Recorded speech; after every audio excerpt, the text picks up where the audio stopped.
Alors, je ne peux pas démarrer cette conférence sur la Lune sans vous parler de ce qui s'est passé il y a quelques jours. On a eu beaucoup de chance en France. C'est M. Alain Aspect, vous voyez, dit Big Moustache, qui a reçu le prix Nobel de physique pour ses travaux sur la mécanique quantique et notamment sur l'intrication quantique. Alors, il a partagé ce prix avec ses collègues Anton Zeilinger, qui est autrichien, et John Clauser, américain.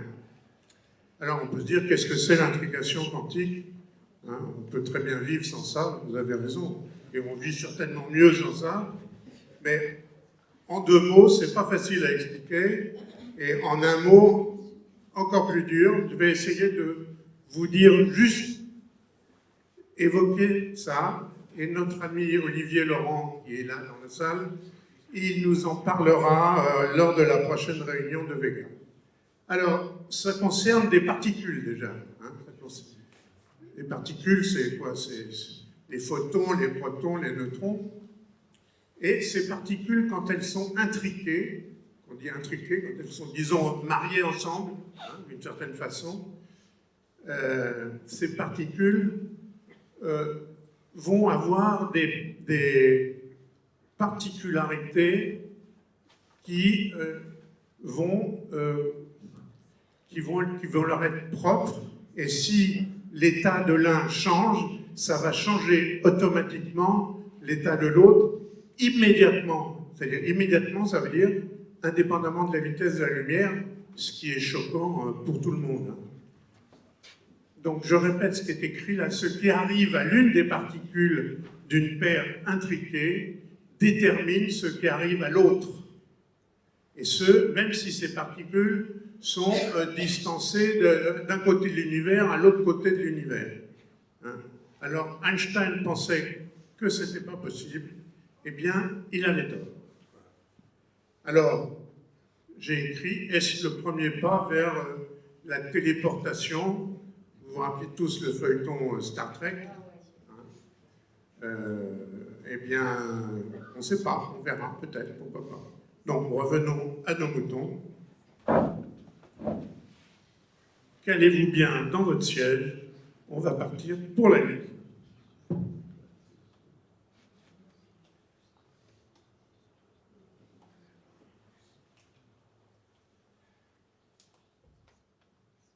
D'abord, est-ce que vous m'entendez en haut, tout en haut, ça va? Oui? Et puis, je vais faire quelque chose que j'ai oublié, mais que je suis obligé de faire. Une photo.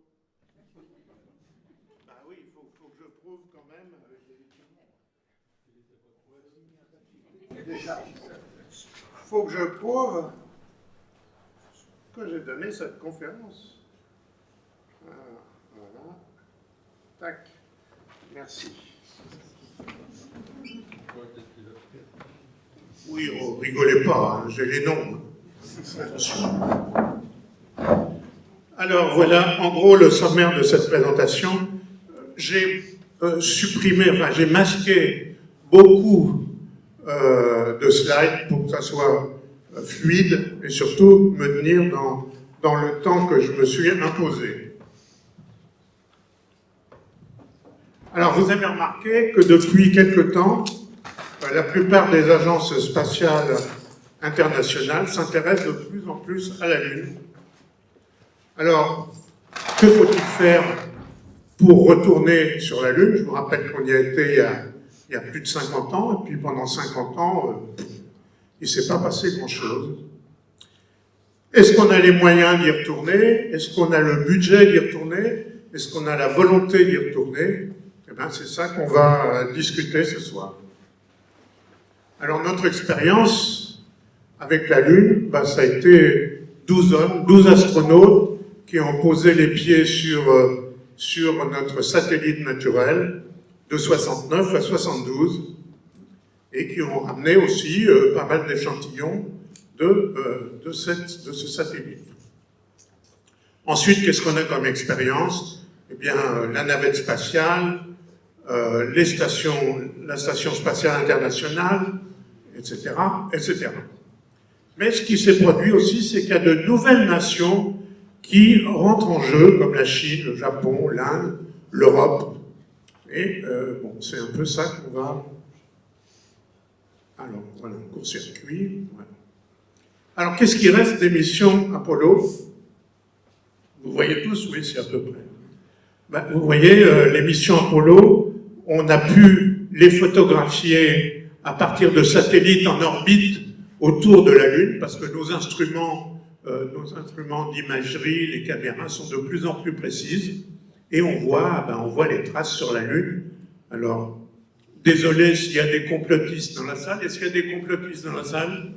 Non, pas trop, merci. Qui prétendent qu'on n'a jamais été sur la Lune, ben, je vais les détromper. Voilà par exemple l'Apollo 17. On voit ici le module lunaire qui s'était posé, donc la partie inférieure du module lunaire. Et on voit les traces des astronautes sur la Lune. Donc voilà une preuve indubitable qu'on a bien été sur la Lune. Alors évidemment, vous allez me dire, on a peut-être truqué les photos. Là, je ne peux rien vous dire, je ne peux plus rien vous dire. Voilà les différents sites d'atterrissage des missions Apollo. Bon, c'est principalement équatorial. On a essayé de viser des zones un peu différentes de la Lune. Et qu'est-ce qu'on a appris de ces missions Apollo? Ben déjà, on a pu captiver tout un peuple et le faire se passionner pour ce projet, parce que, pour ceux qui s'en souviennent un peu, le programme Apollo a impliqué 1 demi-million d'Américains sur le programme. C'est assez incroyable. On a mis au point de nouvelles techniques, on a amélioré l'informatique, les télécoms, etc. Vous voyez ce que j'ai listé. On a surtout effectué beaucoup de simulations sur Terre qui ont... En fait, ça a très bien marché. La première phrase d'Armstrong sur la Lune, ça a été « c'est exactement comme en simulation ». C'était quand même un beau compliment pour les ingénieurs qui ont travaillé là-dessus. Et à la fin de la mission Apollo, on a été capable de réutiliser certaines infrastructures, comme le grand building VAB, le crawler, etc., etc. Alors, qu'est-ce qu'on a appris sur la Lune? Ben, on a ramené 400 kilos d'échantillons qu'on est toujours en train d'analyser. On ne les a pas tous ouverts, on en a gardé pour les générations futures. On a vérifié qu'il n'y avait plus de volcanisme sur Lune. Tous les tremblements de Lune, ce sont uniquement des impacts météoritiques. Bon, les roches, c'est principalement du basalte. En gros, la Lune, c'est la Terre, et on a confirmé la thèse du grand impact. Alors bon, une fois que les Américains avaient gagné la course à la Lune, le public s'est désintéressé, on a arrêté de s'intéresser à la Lune, on a fait autre chose, on a fait les stations spatiales, le Skylab, la station spatiale internationale, la navette. La navette, on n'a pas eu de chance, hein, quand même. 40% des navettes ont explosé, quand même. 2 sur 5, c'est énorme. Et on oublie la Lune, voilà.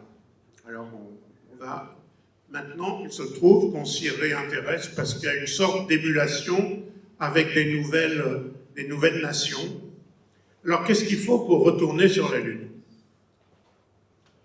J'ai listé à peu près ce qu'il faut et on va essayer de passer ces points-là en revue. Une volonté politique, ça c'est essentiel. Alors, je vous parle principalement des Américains pour le moment. Donc ça a démarré à l'époque de Trump, qui a forcé la main un peu aux responsables de la NASA pour exiger que les astronautes américains arrivent sur la Lune en 2024 et sur Mars en 2030. Bon, ça semblait pas très réaliste à l'époque, eh bien, c'est encore assez moyen.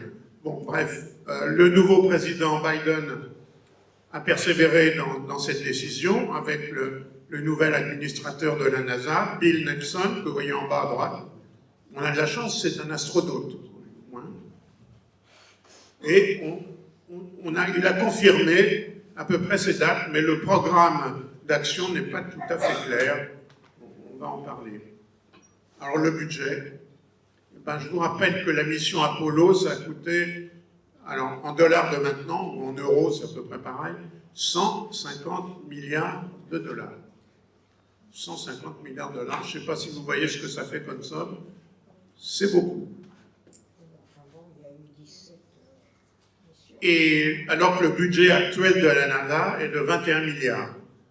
Donc vous voyez, on n'est pas encore tout à fait au même niveau. On va voir ce qu'on peut faire avec ces 21 milliards.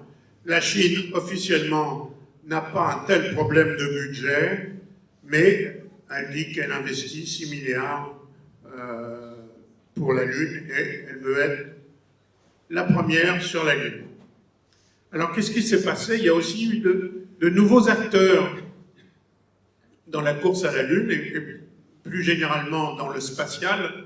Il y a beaucoup d'entreprises privées qui se sont mises à leur compte pour effectuer des vols spatiaux avec comme finalité la Lune et Mars et peut-être même plus loin. Bon, vous connaissez tous les noms comme SpaceX, Blue Origin, Orbital, Boeing, etc. Ce sont cette philosophie n'existait pas à l'époque Apollo. À l'époque Apollo, c'était public, c'était la NASA uniquement. Et là, on va s'apercevoir que ces entreprises privées, elles ont beaucoup plus de punch que la NASA, qui est un peu fonctionnalisée, disons. C'est donc cette recomposition du paysage spatial américain qui est quand même la chose importante de disons, de la dernière décennie et qui a vu apparaître donc ces sociétés comme SpaceX et Boeing qui sont les principales. SpaceX qui a dégainé le premier avec ses capsules Dragon et Crew Dragon. Les premières capsules ont fait des allers-retours à l'ISS pour amener de la nourriture, etc., etc. Et à partir de ce modèle-là, ils ont créé une autre version uniquement pour les hommes, et ils ont envoyé des hommes vers l'ISS. On va voir ça un peu en détail. Alors moi je dis bravo quand même pour ces sociétés privées, parce qu'elles sont parties de presque rien pour se hisser au niveau de la NASA, ou même mieux des fois. Mais il ne faut pas oublier quand même qu'elles ont eu droit à des commandes, aux commandes publiques de la NASA, qui leur a permis de démarrer dans ce domaine. Alors, vous avez tous entendu parler de ce monsieur, le film démarre, oui.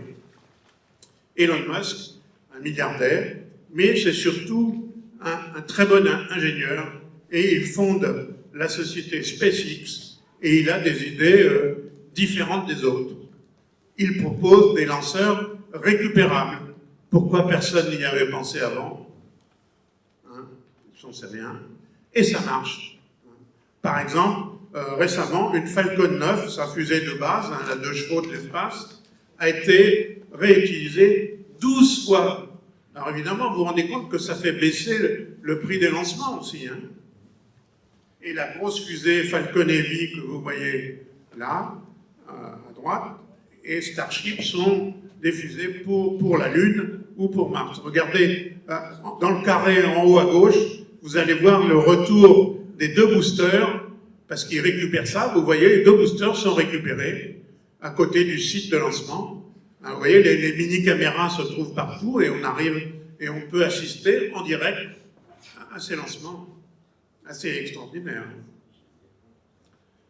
Et voilà, par exemple, la fusée Falcon avec la capsule Crew Dragon qui emmène les astronautes vers la station spatiale internationale. C'est la première mission avec une navette américaine pour aller vers l'ISS. Avant, on dépendait des Soyouz russes qui nous faisaient payer très cher la place, hein, bien entendu.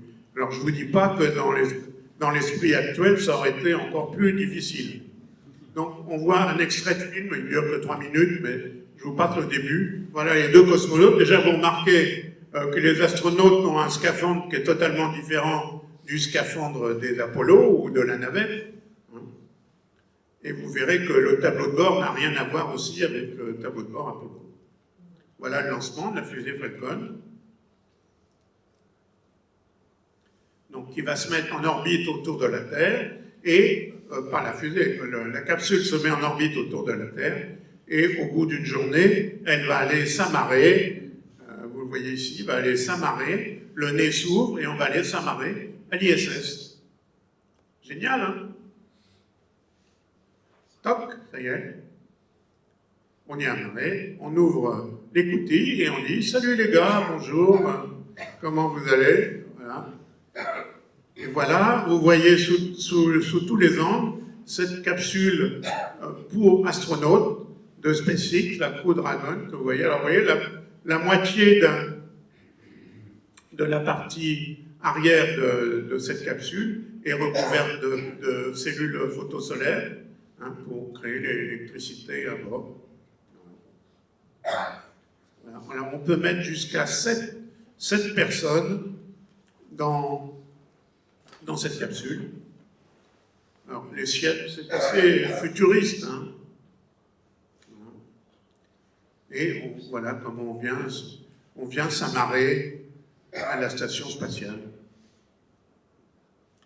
Alors, ils ont aussi un modèle plus gros, 110 mètres de haut, qui est le Starship, que vous voyez en deux parties. Il y a la partie booster ici, et la partie vaisseau spatial. Voilà.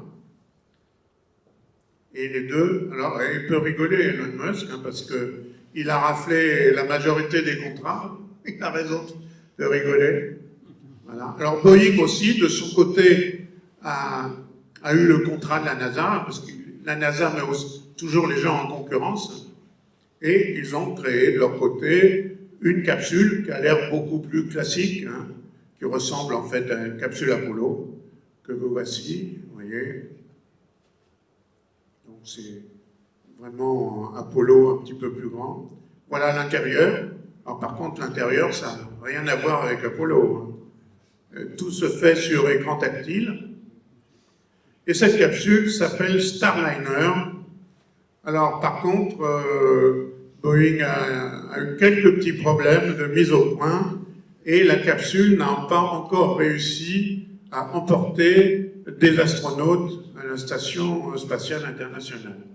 C'est pour l'année prochaine en principe. À gauche, vous voyez la capsule Boeing, à droite la capsule SpaceX.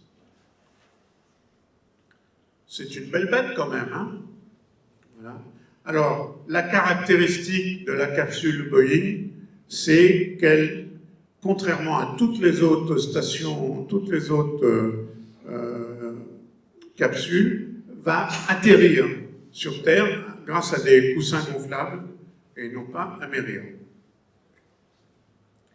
Alors, Blue Origin, qui est la firme de Jeff Bezos, c'est à lui que vous donnez de l'argent quand vous commandez sur Amazon, hein.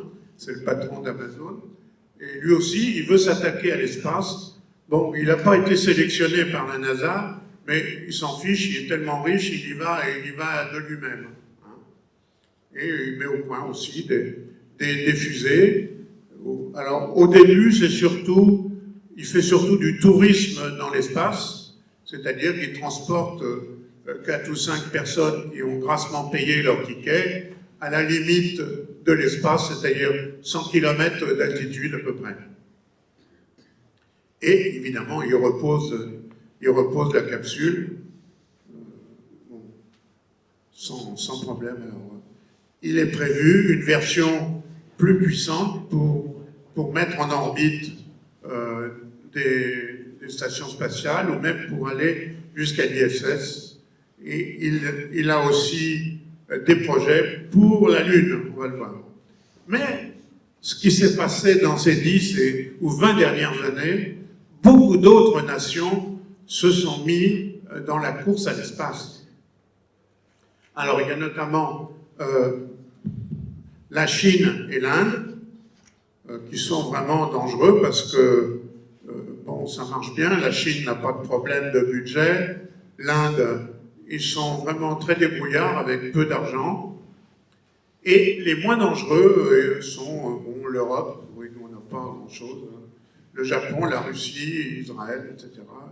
Et maintenant, beaucoup de nations se mettent à l'espace.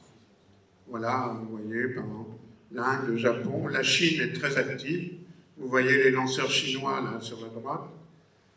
Ils ont vraiment toute la gamme de lanceurs et ils sont très très actifs. Je crois que c'est eux qui ont lancé le plus grand nombre, qui ont fait le plus grand nombre de lancements l'année dernière. Voilà. La Chine a un véritable programme spatial très ambitieux. Ils ont même posé, vous vous en souvenez peut-être, un robot sur la face cachée de la Lune. Et oui, c'est pas compliqué, hein, mais il fallait le faire. Bon, ça nécessite quoi? Une station relais entre la Terre et la Lune, évidemment, pour transmettre les informations. Hein. Et on pense que des astronautes chinois alluniront bientôt. Alors la Chine veut la Lune. Et la Chine a posé plusieurs fois un rover sur notre satellite. Alors, c'est une mission complète, c'est-à-dire qu'il y a un orbiteur qui lâche un rover, un atterrisseur, et cet atterrisseur comporte un rover. On doit avoir quelque chose, voilà. Vous voyez, le rover qui sort de l'atterrisseur pour aller, on voit le rover ici, pour aller examiner, analyser la surface lunaire. Voilà le rover. On explique la séquence, comment il descend. Et ils en ont lancé plusieurs sur la Lune, et ils ont lancé le même système sur Mars. Alors, ça c'est la mission. Alors, l'ambition s'appelle Chang et quelque chose, je ne vous dirai pas ce que ça veut dire, je ne me rappelle plus. Et ils ont réussi donc à en mettre un sur la face cachée de la Lune, je vous remontre ça. Voilà le rover. Alors il est identique aux autres, hein, sauf qu'il est sur la face cachée et qui nécessite, comme vous voyez ici, une station relais entre la Terre et la Lune, voilà, pour transmettre les informations. Voilà, alors c'est une grosse bête hein, quand même, vous voyez la taille de l'homme ici par rapport à l'ensemble atterrisseur et rover. Voilà, quoi. Chacun a photographié l'autre. C'est quand même, et voilà le cheminement du rover. Alors les rovers s'appellent U2, bon, j'ai oublié ce que ça voulait dire. Et vous voyez le cheminement sur la Lune. Alors l'échelle, elle est là, elle est de quoi, 50 mètres. Bon, ils ont parcouru un petit kilomètre en quelques années. Et à chaque fois, ils font des analyses et ils font des découvertes. Voilà. Alors, ils ne se cachent pas que leur ambition, c'est de poser des astronautes chinois sur la Lune, mais il faudrait essayer de faire mieux qu'il y a 50 ans avec Apollo. Alors, il y a quelques pistes. À l'unir sur la face cachée avec les astronautes. Bon, c'est un petit peu risqué. Envoyer tout un tas d'astronautes d'un coup, au lieu d'en envoyer 2 ou 3. À l'unir dans la région polaire, ça serait intéressant, parce que c'est là où il y a des choses à voir, à apprendre. Ou envoyer un astronaute femme. Bref, on saura assez rapidement quelle est l'option choisie. Juste un petit aparté, je vous dis que la Chine s'intéresse aussi à Mars. Vous avez peut-être suivi l'année dernière que la Chine avait réussi à poser d'un coup son atterrisseur rover, et ça marche très bien. C'est la deuxième nation à réussir un tel exploit.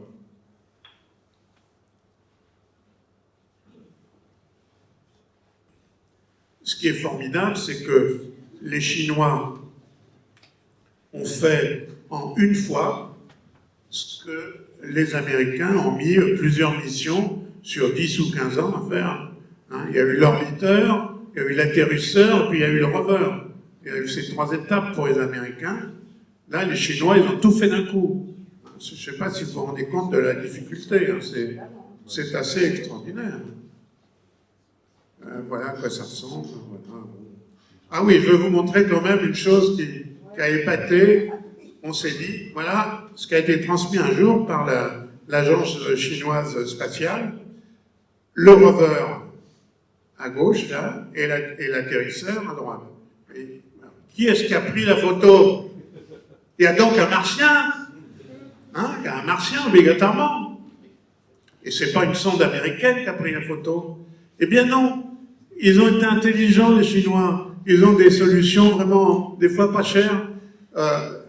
Dans le dessous du rover, ils avaient scotché un petit appareil photographique digital, et ils ont enlevé le scotch, enfin ils ont coupé le fil, et il est tombé sur la surface martienne, et les rovers se sont mis, enfin le rover et l'atterrisseur étaient en bonne position pour lancer les photos. Ils ont fait toute une séquence de photos. Parmi toutes les séquences, il y en a une qui avait ça. C'est intelligent. Hein? Pourquoi les Américains n'ont pas fait ça, hein? Donc, une petite caméra sans fil sous le ventre. Voilà. Et ils ont même été encore plus intelligents. En orbite, ils ont réussi, avec une deuxième caméra digitale, à l'éjecter de l'orbiteur, vous voyez. Donc, et au moment de l'éjection, ils ont déclenché la caméra et ils ont photographié l'orbiteur avec sa caméra. Et bien sûr, ils l'ont retransmis sur Terre après. Alors, ça paraît simple, hein, tout ça, mais nous, on n'est pas capable de le faire, nous, les Européens. L'Inde aussi a tout un arsenal de lanceurs de grande qualité. Ils ont envoyé déjà des sondes autour de la Lune, des sondes autour de Mars. Voilà l'éventail des fusées indiennes. Donc un jour, ils arriveront. Hein. Alors, qu'est-ce qu'il faut pour aller sur la Lune?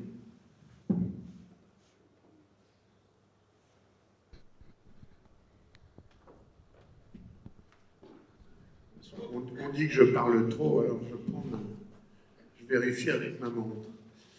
Il faut un lanceur capable de s'extraire de l'attraction terrestre. Et là, c'est les lois de la mécanique céleste. Il faut atteindre 11 km par seconde. OK? Et il faut que ce lanceur puisse transporter 30 à 50 tonnes. Pas de chance, ce lanceur, en principe, n'existe pas. Pas encore. Il est en développement. Alors, je vous montre cette reproduction à l'échelle. À gauche, vous voyez les fusées, les lanceurs qui existent actuellement. Hein, vous reconnaissez la fusée Soyouz, la fusée Ariane, la Falcon 9 de SpaceX. La plus grosse fusée actuelle, c'est le Delta Heavy, ici. En référence, vous avez la Saturne V d'Apollon, ceux qui s'en souviennent, ceux qui ont les cheveux blancs ou qui n'ont pas de cheveux, hein, on les reconnaît comme ça. Et à droite, vous voyez les deux projets en cours de fabrication, et bon, en cours de bientôt de lancement, le SLS américain et le Starship de SpaceX. Voilà, posé encore, c'est pareil. Alors, donc, on va parler maintenant de ces futurs projets. Alors, ces projets ont pour but un débarquement d'astronautes, je parle des Américains là, sur la Lune de 4 à 5 autres. J'arrive pas à lire ce que j'ai marqué. En 2000, on ne sait pas. En principe, c'est 2024. je peux vous dire que ça ne sera pas 2024. On ne pense pas. Peut-être 25. Voilà. Bon, en gros, pour la NASA, c'est Super Apollo.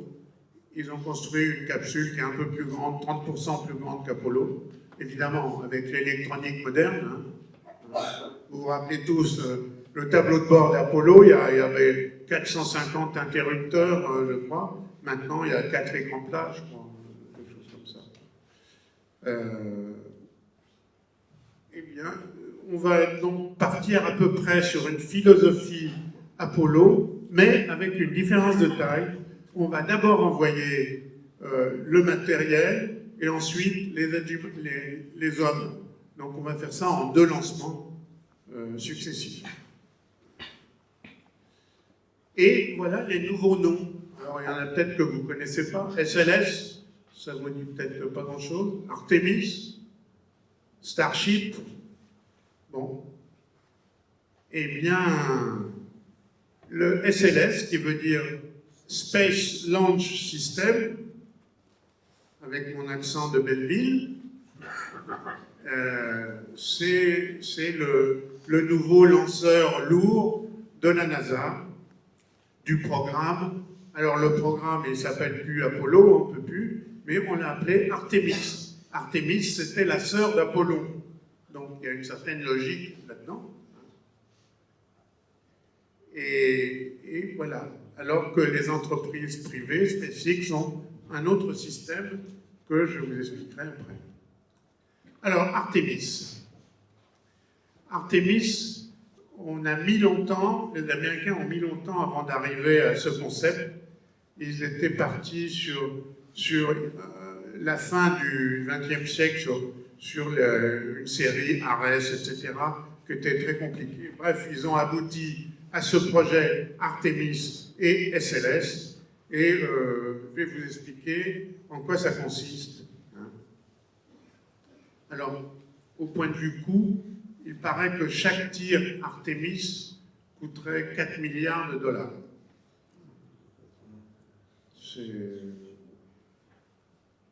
Et voilà la famille qui doit donner naissance aux missions Artemis, donc la famille des lanceurs SLS de la NASA. Je ne dis plus américain, je dis de la NASA, parce qu'on va voir qu'il y a des lanceurs américains qui ne sont pas de la NASA. Alors vous voyez qu'il y a différents modèles. À gauche, c'est le modèle pour lancer, vous voyez, avec la tour de sauvetage, il y aura la capsule avec les astronautes, et la celle d'à côté, c'est ce qui va transporter le matériel, comme par exemple l'atterrisseur lunaire ou de Body la mettre en orbite lunaire, etc.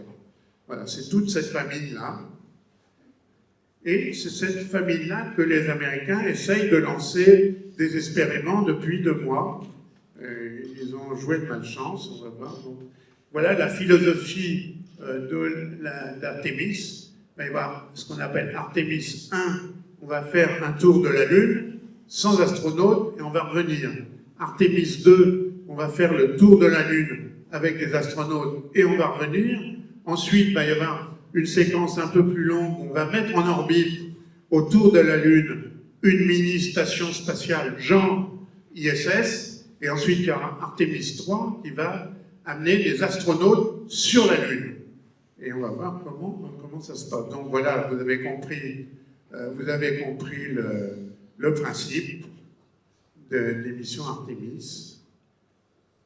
Et la particularité, c'est qu'on va construire, on va élaborer une mini-station spatiale en orbite lunaire qui va permettre aux astronautes venant de Terre de s'arrêter un jour ou deux, de boire un coup, de se reposer et de monter dans le module lunaire qui est accroché sur cette station spatiale et de descendre ensuite sur la Lune et de revenir de la Lune avec ce module lunaire. Donc on récupère le module lunaire qui va venir s'accrocher à ce gateway, à cette station spatiale, avant qu'ils repartent avec leur capsule vers la Terre.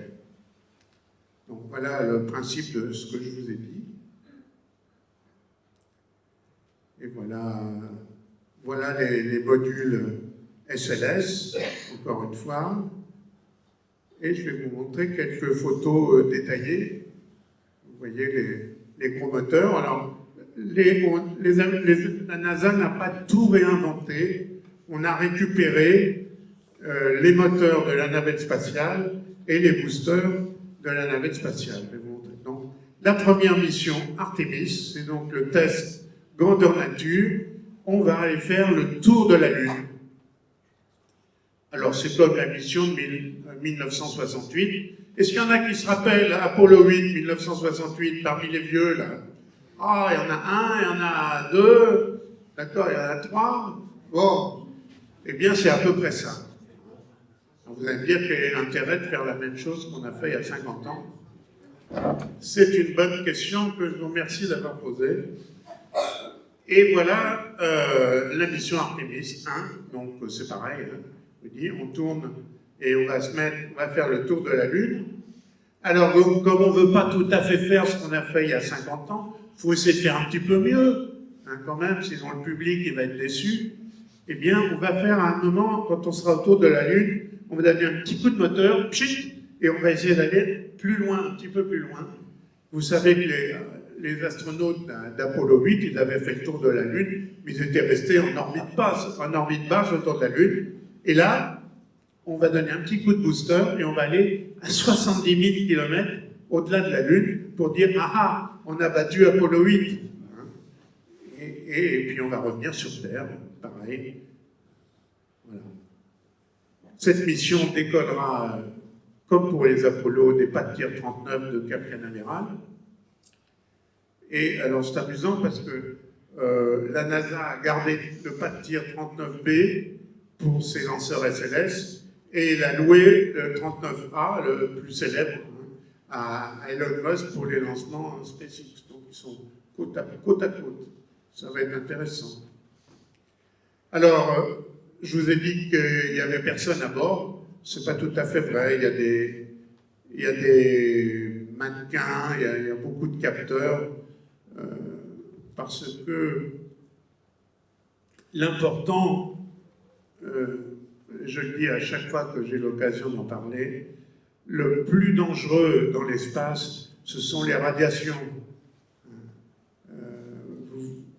Et ces radiations, on ne peut pas y faire grand-chose. Il y a les radiations solaires et il y a les radiations galactiques qui sont, elles, très dangereuses. Alors, la radiation solaire, on connaît les dates des éruptions solaires, on peut éviter des lancements pendant les périodes d'activité solaire, ce qui ne serait pas le cas, par exemple, pour des missions vers Mars. Là, on n'a pas le choix, ça dure 6 mois.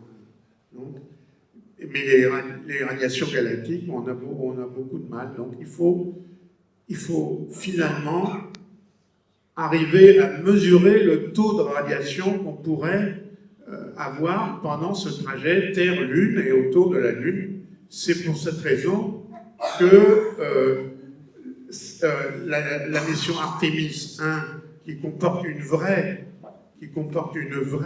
capsule, va comporter à peu près 1 millier de capteurs pour mesurer les radiations. Enfin, on saura à peu près ce à quoi on s'expose. Vous vous rappelez peut-être quand, en 1972, entre les missions Apollo 16 et Apollo 17, il y a eu une grande émission solaire qui heureusement, il n'y avait pas d'astronautes dans l'espace, qui aurait été très préjudiciable à nos astronautes s'il y avait eu un départ dans cette période-là. Donc, on va mesurer les radiations et il y aura tout un tas de capteurs pour mesurer ces radiations. Vous voyez ici les capteurs. Il y aura même des simulations, des maquettes simulant le corps humain. Alors, mesdames, rassurez-vous, ce sont des corps de femmes qu'on simule. Pourquoi? Parce que les femmes semblent être plus sensibles aux radiations que les hommes. Donc, on va tester les mesures de radiation sur des mannequins féminins. Et il y aura aussi un vrai astronaute en maquette avec le scaphandre qui sera utilisé pour la vraie mission Artemis 2. Et aussi, comme on a fait depuis Apollo, on a fait beaucoup de progrès dans la miniaturisation, on va en profiter pour lancer des mini-satellites qu'on appelle les CubeSats. CubeSat, c'est facile, c'est un cube, hein. Ça dit ce que ça veut dire, c'est un cube 10 cm, 10 cm par 10 cm, en gros, dans lequel chacun a une petite expérience. Si vous êtes étudiant, vous avez une expérience intéressante, vous écrivez à la NASA, j'ai mon CubeSat, est-ce que vous pouvez me le lancer gratuitement? Ils vous disent oui, ils vous disent non, et vous allez voir. D'ailleurs, je vais vous montrer, ça dure 2 minutes. Alors, je voulais vous montrer le véritable lancement de SLS qui aurait dû se produire il y a quelques semaines, mais pas de chance. Il est reporté à cause de la tempête Yann au mois de novembre. Alors, vous voyez la simulation. J'en profite pour voir un coup.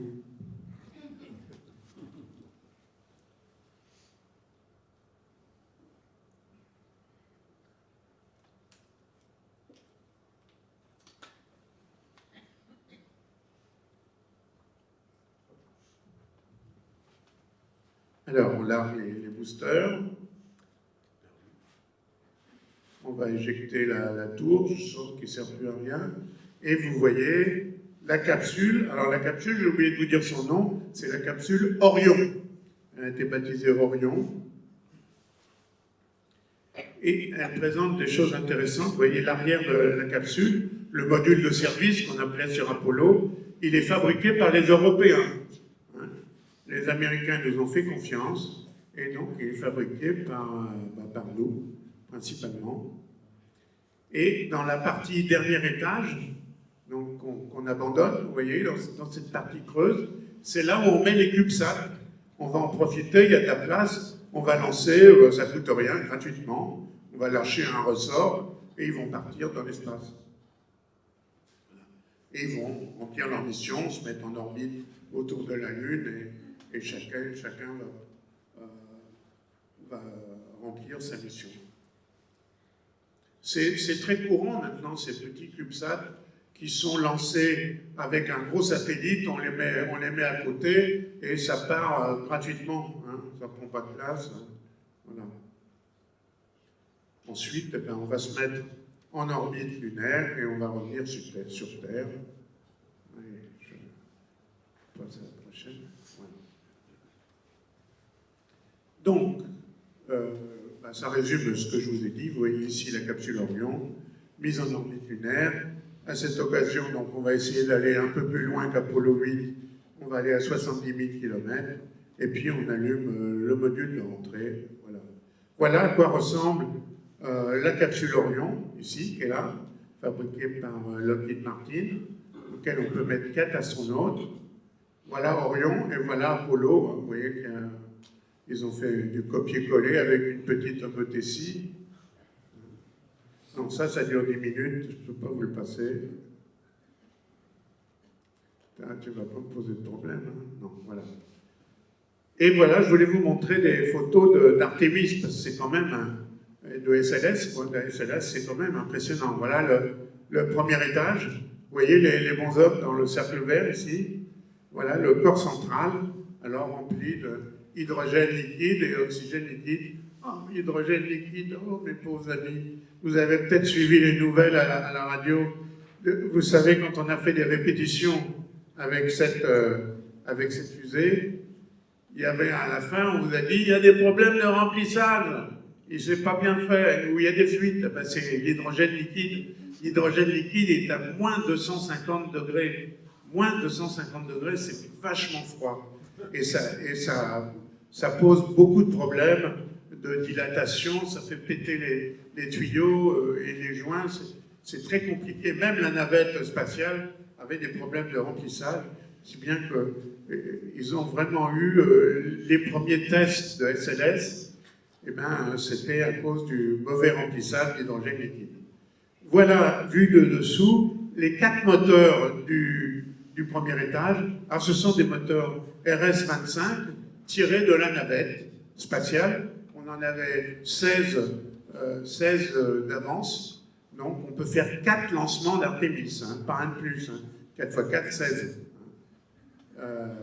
Et les boosters sont aussi des récupérations de la navette. C'est une belle bête, hein, quand même. Voilà. quoi ça ressemble. Alors, ça rappelle un peu la glorieuse époque Apollo. Hein. Voilà.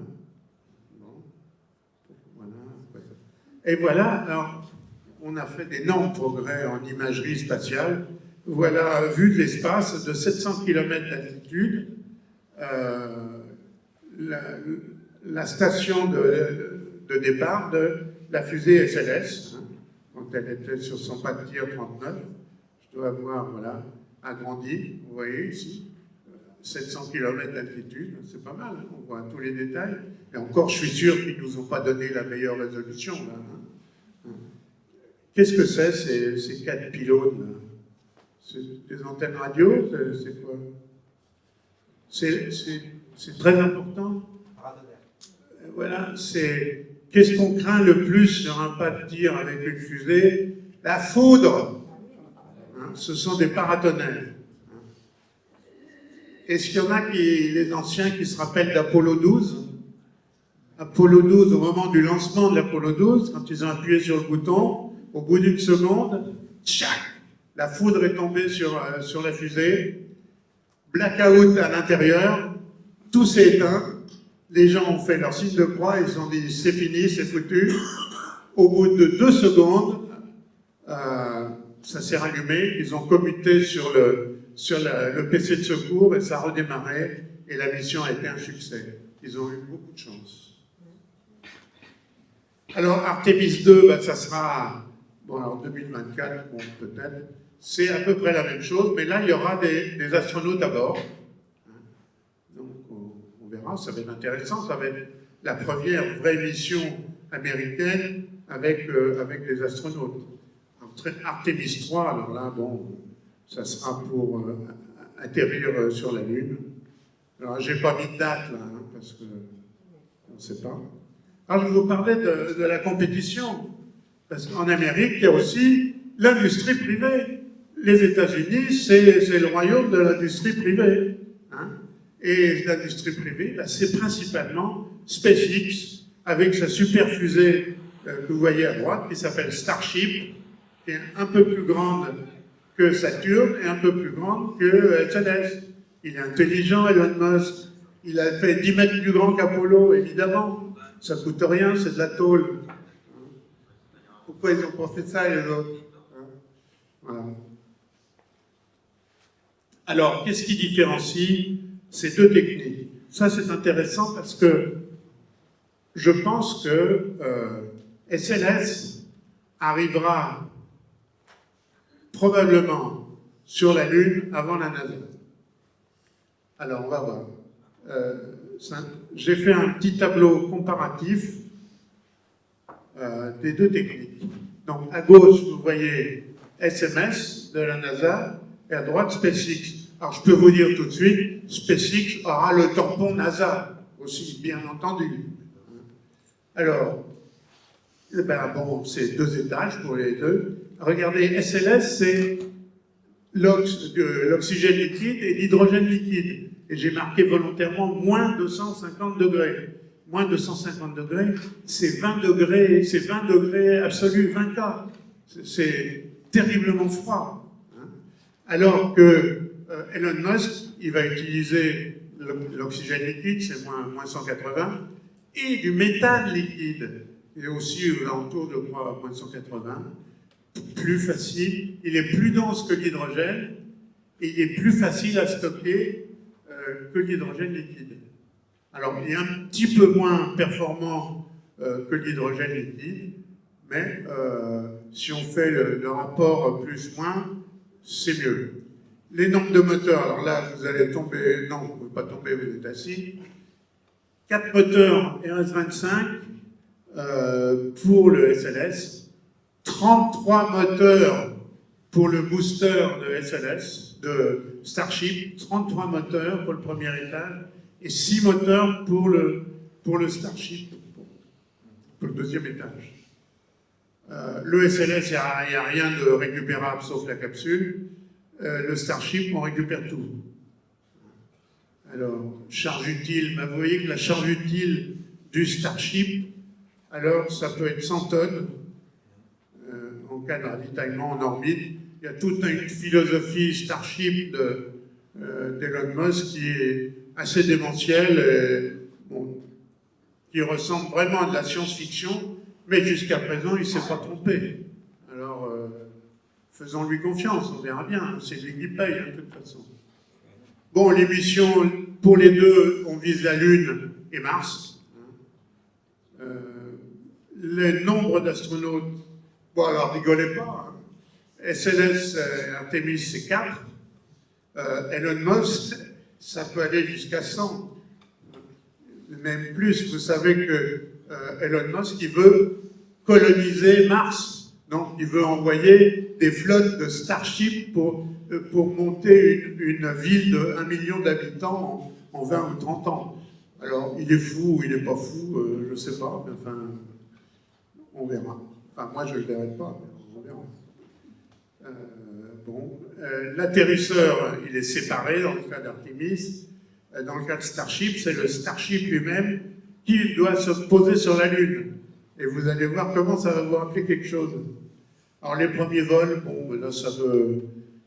Là, on navigue un peu. Moi, j'avais marqué 2022. On va voir, je ne sais pas. Et les coûts, bon, Elon Musk a dit que c'était moins cher que 4 milliards, mais on n'a pas de chiffre vraiment. Alors voilà le plus grand lanceur du monde, donc, ce Starship que je vais vous montrer, qui existe, bien sûr. Donc oxygène liquide et méthane liquide. Et vous voyez le booster, j'ai compté, rassurez-vous, il y en a 33. Il y a bien 33 moteurs Raptor ici. Il les a appelés Raptor, hein, Elon Musk. Et sur le lanceur lui-même, bon, c'est 33 Raptors qu'on voit vus de dessous et vus de dessus. Voilà. Alors, c'est monté à la station fabriquée, élaborée par Elon Musk au Texas, baptisée Starbase, bien entendu. Voilà. Alors, pour le Starship lui-même, la fusée avec les astronautes, elle est équipée de... Elle n'a pas besoin d'autant de moteurs, hein, puisqu'on a déjà quitté la Terre, on a quitté l'attraction terrestre.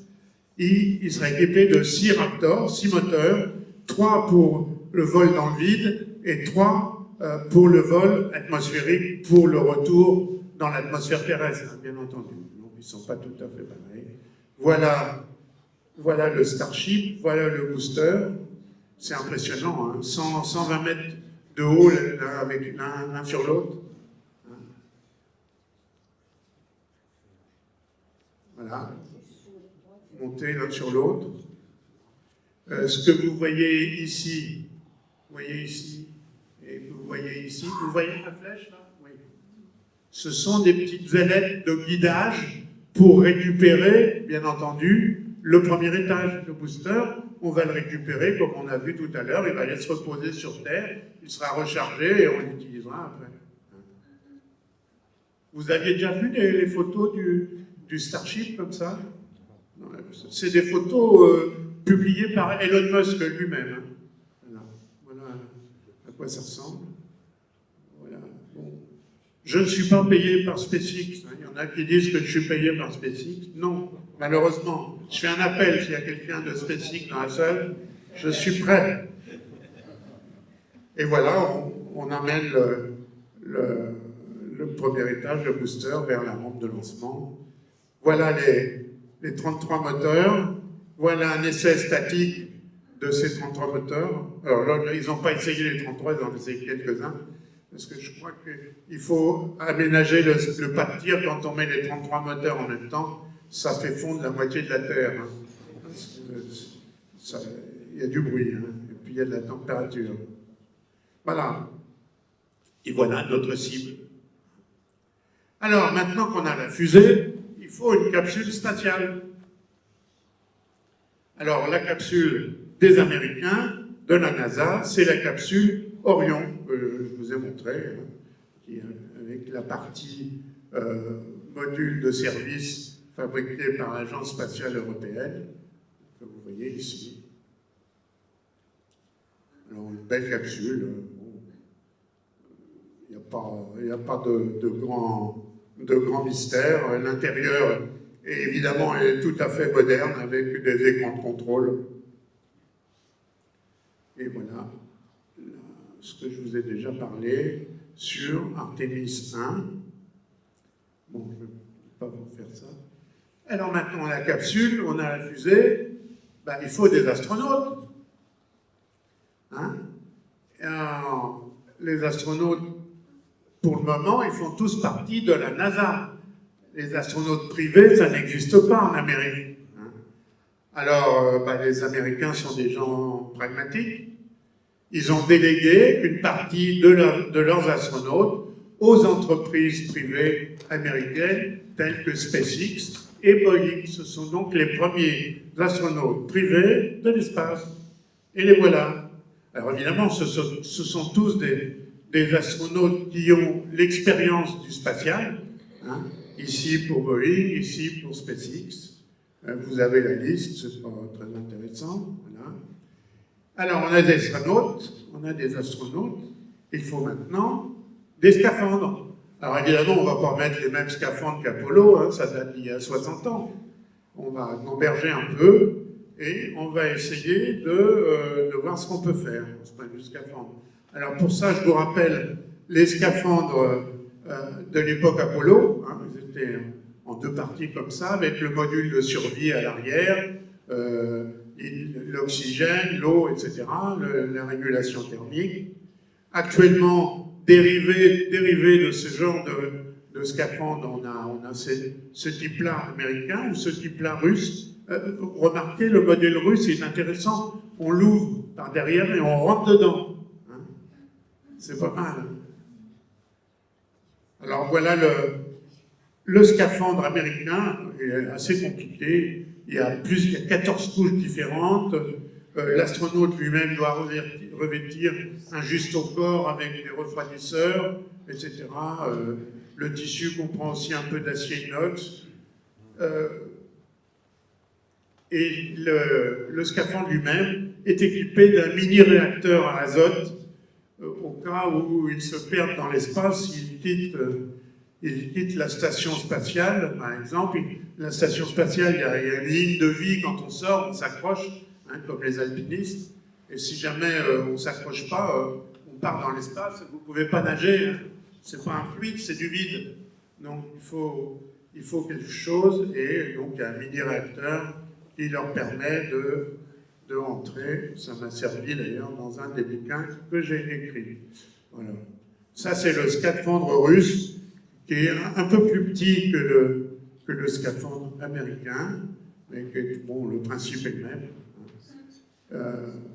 Chaque scaphandre doit permettre de réguler la température, de fournir l'oxygène à l'astronaute. On peut même, il y a même une paille, je crois qu'il y a même une paille pour boire de l'eau. Par contre, et ça peu de gens le savent,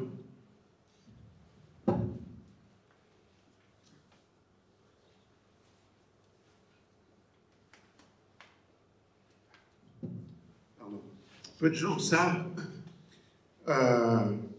quand le scaphandre, évidemment, à l'intérieur, on dit quelle est la pression de l'air à l'intérieur, un bar, la pression atmosphérique. Ben oui, ça semble logique. Seulement, de tels scaphandres, si vous mettez un bar d'air à l'intérieur, il devient très très rigide et vous pouvez presque plus bouger les doigts. Or, les astronautes, quand ils sortent, ils font une OVA, c'est pour travailler dehors. Ils ont besoin de leurs doigts. Donc, il faut diminuer la pression à l'intérieur. En gros, c'est un tiers de la pression atmosphérique. Vous pouvez vivre avec un tiers de la pression atmosphérique? Non, on ne peut pas. Alors, qu'est-ce qu'on fait? On remplace l'air par de l'oxygène pur. Et donc, on va purger les astronautes avec l'oxygène pur avant de sortir dans l'espace. C'est une opération qui dure 2 à 3 heures à peu près. Vous vous rappelez le film Bruce Willis, comment ça s'appelait? Armageddon, un truc comme ça? Il mettait son scaphandre, il sortait, il enlevait, il remettait. C'est pas possible. Hein. Bon, faut pas lui dire, hein, mais c'est pas possible. Ça prend 2 heures, 2 ou 3 heures pour s'habituer au changement d'atmosphère dans le scaphandre. Hein. Donc c'est une opération plutôt longue. Voilà. Alors, eh bien, à quoi ça ressemble les scaphandres? Ben voilà, la version Boeing, c'est le scaphandre le plus bleu. Hein. Et alors, ce ne sont pas des scaphandres pour faire des sorties extravéhiculaires. Hein. C'est des scaphandres pour rester dans la station spatiale, dans la capsule ou dans la station spatiale. Hein. Et à droite, évidemment, vous reconnaissez le style d'Elon Musk, qui fait rien comme les autres, un superbe et beau scaphandre qui a été développé par le couturier d'Hollywood le plus en vogue. Hein. Il est beau et il marche. Hein. Voilà. Alors, indépendamment de ça, toutes les universités américaines travaillent sur le scaphandre. Qu'est-ce qu'on peut faire de mieux? Eh bien, il semble qu'une des solutions, c'est quand même le juste au corps, c'est-à-dire ce qu'on appelle le biosuit, quelque chose qui vous colle à la peau et qui comprend des couches pour la température, pour l'eau, etc., etc. Ce qui présenterait l'avantage, quand il est percé, on met un petit bout de scotch dessus et puis c'est réparé. Hein. Tout le monde travaille dessus. Voilà, il y a un tas de sociétés qui proposent. Et voilà le vainqueur pour aller sur la Lune, pour faire le scaphandre lunaire, c'est-à-dire des astronautes qui vont marcher sur la Lune, c'est la société privée Axiom Space qui va s'en occuper, et les voilà. Et maintenant, on arrive à la nouvelle technique, c'est-à-dire la station lunaire orbitale, qui est le nouveau truc de ces missions maintenant. C'est ce qu'on appelle le Gateway, hein, la station spatiale lunaire, et qui va servir d'avant-poste pour aller plus loin. Alors pour aller sur la Lune, ou alors pour aller vers Mars, par exemple. Hein. Voilà à quoi ça ressemble, cette station. Alors voilà, je vous ai expliqué en gros, ça va être un objectif international. Hein. Il va y avoir les États-Unis, l'Europe, le Japon, le Canada. Je ne pense pas qu'il y aura les Russes. Pour quelle raison, je ne sais pas, mais ils n'ont pas été contactés. Et vous voyez alors bon, on retrouve les modules de l'ISS. D'ailleurs, les fabricants de ces modules-là, c'est les mêmes fabricants que pour l'ISS. Hein. Voilà le module Orion qui vient s'accrocher à un module d'habitation. Voilà un sas de sortie, le module logistique, le module lunaire, ce qui donc va aller atterrir sur la Lune, et puis la propulsion électrique, les panneaux solaires. Et ça va être en orbite autour de la Lune. Ça va servir donc d'avant-poste. Et à chaque fois qu'on va faire un lancement, on va d'abord s'accrocher sur le gateway. Ça va servir d'étape intermédiaire, si on veut. Voilà, et voilà les contributions de chacun. On voit la partie européenne de l'ESA, ou les Japonais de JAXA sont là, etc. Bon. Ces modules sont en construction actuellement, et les premiers modules devraient être lancés l'année prochaine. Voilà encore une autre vue d'artiste. Alors c'est encore en gestation à peu près tout ça, hein, mais ça va ressembler, le principe c'est ça. C'est pas idiot hein, comme idée. Surtout si on veut aller plus loin, ça va permettre de stocker des éléments, de stocker des modules, et voilà, ça ressemble. Voilà. Alors maintenant, on veut se poser sur la Lune. Ah oui, hein, on n'a pas fait tout ça pour rien. Hein. Et il va falloir créer un LEM, comme le LEM du module Apollo. Hein. Alors, mais il va peut-être être un peu différent, parce qu'on va vouloir le récupérer. Hein, parce que, vous vous rappelez, le LEM du module Apollo, on l'utilise une fois, puis bam, c'est fini. Hein. Il faut en refabriquer un autre. Là, il va faire des allers-retours entre la Lune et le gateway. La Lune, le gateway, la Lune, etc. C'est ça toute l'idée. Alors voilà, bon, il y a 3 sociétés qui, pour le moment, ont reçu le hockey de la NASA pour le module lunaire. Bon, des sociétés dont vous ne connaissez peut-être même pas le nom, Dynetics et National Team. Bon, SpaceX, vous connaissez. Voilà. Boeing, voilà la solution Boeing, la solution Blue Origin. Le concept Lockheed donc, est aussi réutilisable, 4 personnes à bord, hein, 2 semaines d'autonomie. C'est important 2 semaines parce que maintenant, les astronautes, ils vont rester 2 semaines sur la Lune. À l'époque, Apollo, on restait au maximum, quoi, on est resté 3-4 jours, pas plus. Hein. Mais là, le Gateway, je n'ai pas le temps de vous expliquer tout, mais le Gateway, il a une orbite un peu particulière. Il revient tous les 10 jours, en gros, au même point sur la Lune. Il tourne autour de la Lune, il revient à peu près tous les 10 jours au-dessus des astronautes. Donc ça va leur permettre de retourner au Gateway lorsque ça sera le bon moment. Voilà, c'est quoi ça?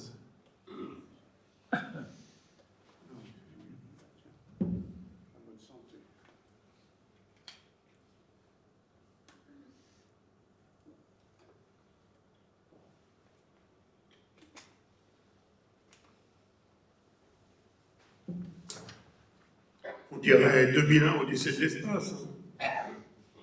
Donc on est parti du Gateway et on se pose sur la Lune.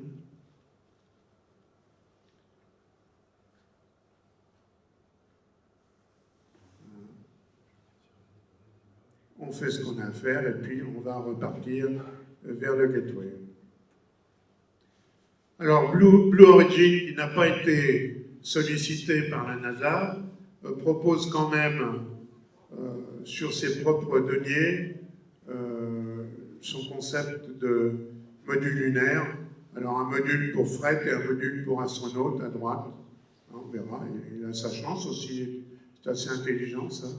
Et alors le concept SpaceX. Alors là les bras m'en tombent. Est-ce qu'il y en a qui ont lu Tintin, on a marché sur la Lune? Levez le bras. Ah, bah voilà, bravo. Hein? Eh bien, la fusée SpaceX, c'est la fusée de Tintin qui se pose sur la Lune. C'est assez incroyable. Je ne pensais pas que ça serait possible.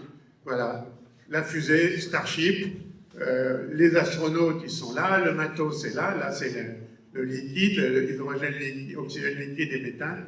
Et il y a un ascenseur qui descend le monde, qui remonte l'eau. Non, mais Elon Musk, il doute de rien. Regardez, et c'est les répétitions de l'ascenseur. C'est dommage, je n'ai pas la vidéo, mais ça marche. Incroyable. Incroyable. Alors, je ne sais pas s'il est fou ou quoi, mais bon, c'est un excellent ingénieur. Jusqu'à présent, il ne s'est pas planté. Alors, moi, je lui fais confiance. On verra. Les jeunes, vous verrez ça. Bon, je ne sais pas dans combien de temps ça sera, ça, mais on verra peut-être. Peut-être dans les quelques années qui viennent. Voilà. Alors, il y a tout un tas de compagnies qui ont été autorisées à soumettre leur projet. Et voilà. Des compagnies qui n'existaient pas il y a 3 ans. C'est ça l'Amérique. On fait une start-up spatiale, et puis voilà. Voilà. Alors, je redis un mot sur les dangers, parce que j'ai le temps. Les radiations, alors les radiations, je vous ai déjà dit, je ne veux pas vous casser les pieds avec ça, rayons cosmiques et galactiques et les particules solaires. Alors, les particules solaires, on peut se protéger un peu, les rayons cosmiques galactiques, c'est plus dur. C'est les plus dangereuses d'ailleurs. Et alors, bon, on essaye de réfléchir à des revêtements qui permettraient d'en couper un peu. C'est pas évident. Donc, ça, c'est trop détaillé sur les unités de radiation. Je suis désolé, mais je suis physicien nucléaire, c'est pour ça que je n'ai pas pu m'empêcher, voilà, je vous l'enlève. Par contre, il ne faut pas oublier qu'il y a d'autres dangers sur la Lune.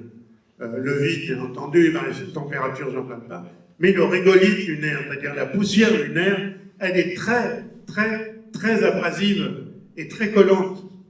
Regardez, vous voyez, je crois que c'est Cernan, lors de la dernière mission, il a plein de poussière lunaire sur lui dans la capsule. Regardez, la poussière lunaire, vue au microscope, elle est très très coupante. Quand elle se met dans les poumons, c'est horrible. Donc ça va être un problème très important qu'il va falloir résoudre puisqu'on veut habiter sur la Lune. Hein, donc il va falloir trouver un sas qui va vraiment dépoussiérer au maximum cette poussière lunaire, parce qu'on veut donc vivre, au moins pendant certaines périodes, sur la Lune, dans des villages lunaires. Hein. Alors, où on va le situer déjà? Probablement au pôle sud de la Lune. Pourquoi? Parce que le pôle sud possède des zones où il y a des cratères, dans le fond des cratères, qui sont toujours dans l'ombre. Comme ils sont toujours dans l'ombre, il y a de la glace dans le fond de ces cratères, et la glace, ça veut dire quoi? Ça veut dire de l'eau. Et de l'eau, ça veut dire quoi? Ça veut dire glou-glou. Déjà, ça c'est important, pas besoin de la faire venir de terre, mais ça veut surtout dire qu'on va pouvoir faire peut-être de l'oxygène liquide avec, pour le carburant de retour. Hein. Alors, et il y a aussi des zones qui sont toujours éclairées, comme il y a des zones qui ne sont jamais éclairées, et il y a des zones qui sont toujours éclairées. Évidemment, c'est là qu'on va essayer d'implanter la base. Alors voilà, et la zone du pôle sud lunaire, le pôle sud, il doit être à peu près ici, où il est Shackleton, il est là, la Terre. Je ne sais pas si vous vous rendez compte. Voilà. Et puis, maintenant, lorsqu'on va créer un habitat lunaire qu'on va amener depuis la Terre, hein, on va l'amener depuis la Terre, il va falloir le protéger contre ces fameuses radiations, et on va le protéger grâce au régolithe lunaire. On va utiliser le régolithe lunaire, on va en faire des briques, et ces briques, on va les coller sur l'habitat qu'on a ramené de Terre. Vous allez voir. Ça, c'est trop long. Voilà. Ça va, on va créer donc ces... Je dois avoir une petite animation. Vous voyez ces villages lunaires, on a amené cet habitat, on a amené de terre, c'est généralement une structure gonflable, et sur cette structure gonflable, je dois avoir une... Attendez, voilà. Voilà, vous voyez, dans le coin en haut, là, on a un petit robot qui utilise ce régolithe et qui va faire de l'impression 3D, mais oui, on n'arrête pas, de l'impression 3D de briques de régolithe, et on s'aperçoit que ces briques de régolithe isolent parfaitement contre certaines radiations. Et c'est ça qu'on va coller sur l'habitat gonflé qu'on a amené de terre, vous voyez. Vous voyez cet habitat, le sas d'entrée dans lequel il faudra se débarrasser de toutes les poussières, et la partie habitation. Hein. Et voilà, et quand verrons-nous cela,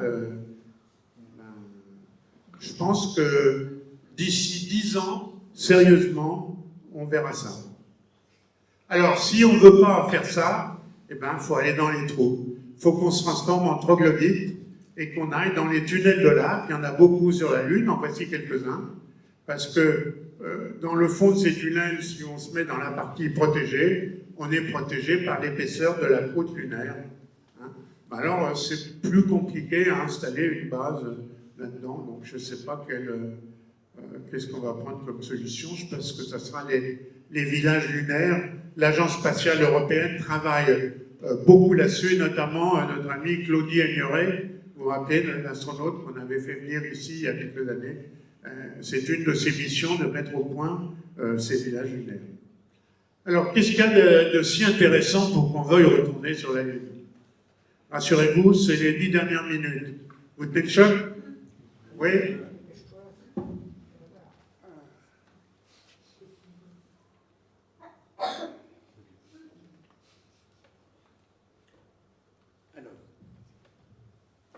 Bon, alors, qu'est-ce qu'il faut? Il faut trouver de l'eau, il y en a. Il y a de glace, de l'énergie. Il y a des zones solaires éclairées par le soleil, donc panneaux solaires, donc on a de l'énergie facilement. Pour les zones dans l'ombre, on pourrait à la limite mettre un mini-réacteur nucléaire. De la nourriture, on pourrait produire sur place, dans des serres, de la nourriture et de la protection contre les radiations. Voilà. Alors, on arrivera, je pense qu'on arrivera un jour à ce genre de structure. Quelles ressources il y a sur la Lune? Ben, il y a des minéraux intéressants, il n'y a pas de diamants a priori. Bon. Il y a de l'hélium-3. Alors l'hélium-3, vous savez que c'est un minéral, un gaz plutôt, qui sert dans la fusion nucléaire, non pas la fission. Les centrales nucléaires actuelles sont des centrales de fission, c'est-à-dire on casse les atomes et on recueille l'énergie, alors que les nouvelles centrales du futur, qui ont une durée de vie énorme et qui devraient coûter moins cher, c'est la fusion de deux atomes. Et il se trouve que la physique est formidable. Quand vous cassez un atome, ça produit de l'énergie, et quand vous fusionnez deux atomes, ça produit aussi de l'énergie. Le monde n'est-il pas merveilleux, hein? Alors, donc l'hélium-3 n'existe pas sur Terre parce qu'on a une atmosphère, il est détruit. Par contre, sur la Lune, comme il n'y a pas d'atmosphère, on peut ratisser le sol lunaire et essayer de récupérer l'hélium-3. Est-ce que ça vaut le coup? Bon, je ne sais pas. On verra. Donc, je vais expliquer ça. Ça pourrait être la clé de l'énergie nucléaire du futur. Je vous rappelle qu'actuellement, en construction dans le sud de la France, une expérience qui s'appelle ITER, qui a pour but de tester les réacteurs de fusion, qui sont des réacteurs à énergie propre. Il n'y a pas de déchets. Alors, une bonne question. Maintenant, on s'amuse, on va sur la Lune, on a construit des bases. Tiens, les Russes, ils ont construit une base à côté de la mienne, et ils ne veulent pas nous laisser entrer, ces salauds-là. Alors, à qui appartient la Lune? Qui a raison? Hein? Alors, est-ce que... Eh bien, en principe, la Lune appartient à tout le monde. Alors, appartenir à tout le monde, ça veut peut-être dire que ça appartient à personne. On ne sait pas trop. Il y a eu le traité de l'espace en 1967 qui a été signé sous l'égide de l'ONU, qui est toujours valable. Mais on s'aperçoit que progressivement, il y aurait des vides juridiques. Donc, on ne sait pas trop à qui appartiendrait la Lune ou un morceau de la Lune ou Mars, probablement à ceux qui l'exploiteront en premier. Donc, la loi du plus fort, probablement. Il y a probablement à travailler sur ce point. Moi, je n'ai pas d'idée. Je pose des questions quand je vais à des conférences, justement, à qui appartient la Lune. On me répond toujours à tout le monde. Ce n'est pas une réponse. Donc, on ne sait pas. Et voilà pour les premiers arrivants. Maintenant, on est sur la Lune. Et on arrive sur la Lune. Et alors? Et voilà. Et j'ai bien peur que ça soit ça qui se produise. Voilà que c'est... Bon, et pour terminer, je lui ai dit, faire une digression, je vais aller un petit peu plus loin. Oui, j'ai encore 5 minutes. La NASA pense qu'avant d'aller sur Mars, il y aurait une étape intéressante, ce sont les astéroïdes. Parce que les astéroïdes, ils ne sont pas très loin, et ils sont pleins de minéraux intéressants. Et la NASA espère pouvoir prendre quelques petits astéroïdes, vous voyez, l'envelopper comme ça dans un tube en plastique, et de le propulser à un endroit, vous savez que les astéroïdes, ils sont plutôt loin, ils sont dans la ceinture d'astéroïdes, et le ramener vers la Terre, par exemple dans une orbite lunaire, sur une orbite lunaire, où on pourrait plus facilement les travailler, c'est-à-dire l'utiliser comme une mine. Hein. Voilà. Donc, alors, on pourrait faire ça, ou on pourrait les raffiner sur place, ou prélever les minerais et les ramener sur Terre. C'est une question de rendement, voir qu'est-ce qui est le mieux au point de vue argent. C'est sérieux, hein, oui, des astéroïdes, hein, donc ça se produira. Et Mars. Ah. Pourquoi Mars? Ben, comme l'Everest, hein, parce qu'elle est là, hein, donc il faut y aller. Et on espère trouver le maillon manquant entre l'inerte et le vivant. Alors, le voyage vers Mars est beaucoup plus compliqué que le voyage vers la Lune. déjà elle va coûter beaucoup plus cher, mais admettons, on a l'argent. La durée du voyage, vous savez qu'on ne peut pas aller sur Mars à n'importe quel moment. Il y a une fenêtre, ce qu'on appelle une fenêtre de lancement. Il faut que la Terre et Mars soient bien positionnés pour que le voyage soit le plus court possible. Eh bien, cette fenêtre, c'est en gros tous les 2 ans. Et il faut 7 mois pour y aller. Et une fois qu'on y est, il faut attendre la fenêtre de retour. Donc il faut rester 18 mois sur place et 7 mois pour le retour. Ça va être, le voyage va être aussi une longue période en apesanteur. Apesanteur, vous savez ce qui se passe, on perd la densification osseuse, on perd nos muscles, etc. Et quand on va arriver sur Mars, et là, il va y avoir immédiatement de la gravité et qu'il faut qu'on soit au mieux de notre forme pour atterrir. Donc ça pose des problèmes. Hein. L'atterrissage doit être le plus doux possible, hein, puisqu'il va y avoir des humains dedans, et non pas un robot, hein, comme un rover. Un rover, ça peut faire ça, hein, mais les humains, il faut que ça soit un peu plus doux. Bon, l'exposition aux radiations, je ne reviens pas. Et puis, au début, il faut emmener tout avec soi pour vivre pendant 18 mois. Même si on veut faire pousser des salades dans une serre, il faut au moins démarrer. Donc, bon, créer de l'eau et de l'oxygène, c'est facile. Sur Mars, on sait le faire. Voilà. Alors, est-ce qu'on pourra y aller? Les Américains disent qu'en 2033, est-ce que c'est réaliste?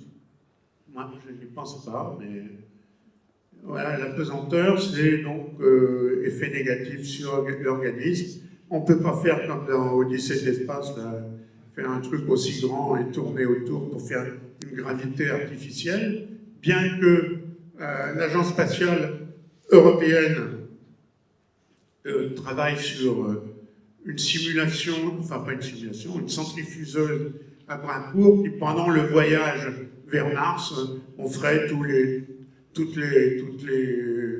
ou 2 fois par jour un passage à la centrifugeuse. Tous les pays cherchent vraiment la durée du voyage. Maintenant, évidemment, pour les radiations, l'idéal, ça serait de remplacer les 7 mois de voyage par 2 mois ou par 1 mois. Hein, donc ça veut dire qu'on doit faire un saut technologique dans la propulsion. Alors, Elon Musk propose de gagner un facteur 2, c'est déjà pas mal. Il y a des gens comme le monsieur que vous voyez là, qui a un nouveau système de propulsion plasmique qui lui dit qu'on peut peut-être y aller en 1 mois et demi. Donc, tout est ouvert, on fait beaucoup d'expériences là-dedans. Hein. De nombreux projets existent, même des voyages sans retour. Non, je crois que le voyage sans retour, il a été annulé, il a été interdit. Voilà. Parce que bon, le suicide, c'est pas bien. Voilà. Alors évidemment, si on veut aller sur Mars, il faut tout un tas de conditions. Déjà, il faut atterrir au bon endroit, là où on a envoyé avant les stocks de nourriture, un début de base. Hein, si on atterrit à côté, comme dans Planète Rouge, il y a un film comme ça, là, on est foutu un peu. Bon, voilà, on imagine tout un système de freinage dans l'atmosphère martienne. Et puis le retour, il y a quelque chose auquel on n'avait pas pensé.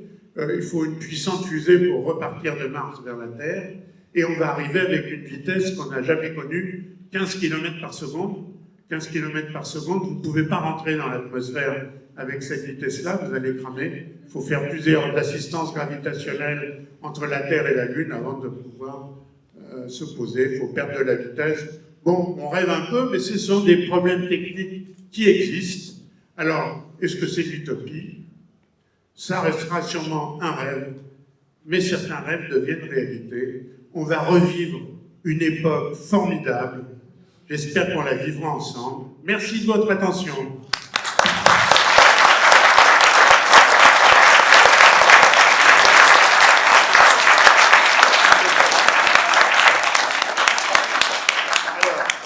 Est-ce que vous avez des questions? Est-ce que vous avez des questions? Quelqu'un veut bien prendre le micro? On en a qu'un micro.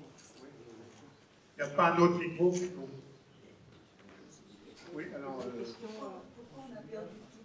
Alors, attendez, oula, mes oreilles datent de l'époque Apollo. Il faut parler fort.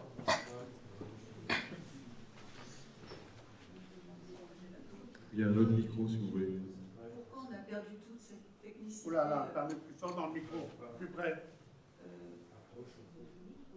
Depuis Apollo, que sont devenus tous les documents, enfin toute la technicité? Ils ont tout perdu, ils ont tout. C'est ça qui est étonnant. Oui. 50 ans, on ne peut pas reprendre les mêmes. Tu as un deuxième micro?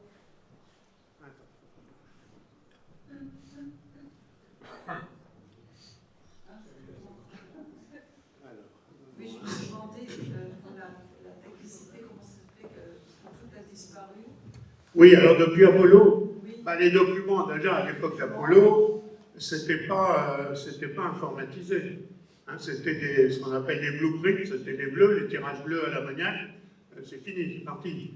Depuis Apollo, les ingénieurs, la plupart sont morts à la retraite. Vous savez, les Américains, quand on a fini un projet, ils vous disent « Bon, c'est pas la peine de revenir demain, hein, vous allez voir ailleurs. Hein. » Donc on a perdu un peu en technicité. Von Braun est mort, la plupart des ingénieurs sont morts.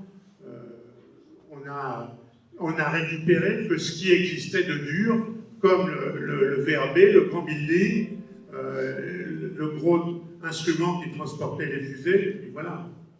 Donc, Apollo, on a gardé l'esprit d'Apollo, peut-être, mais c'est tout. Autre question, s'il y en a.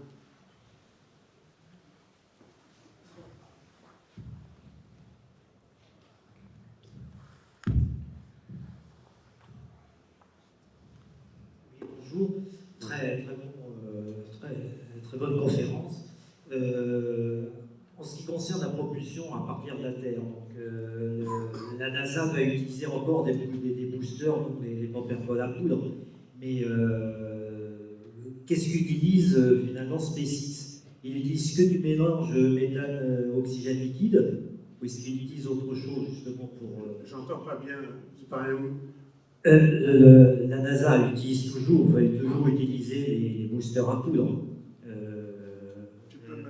T'as compris? Les boosters à poudre. Les boosters, donc c'est des boosters à poudre pour propulser justement.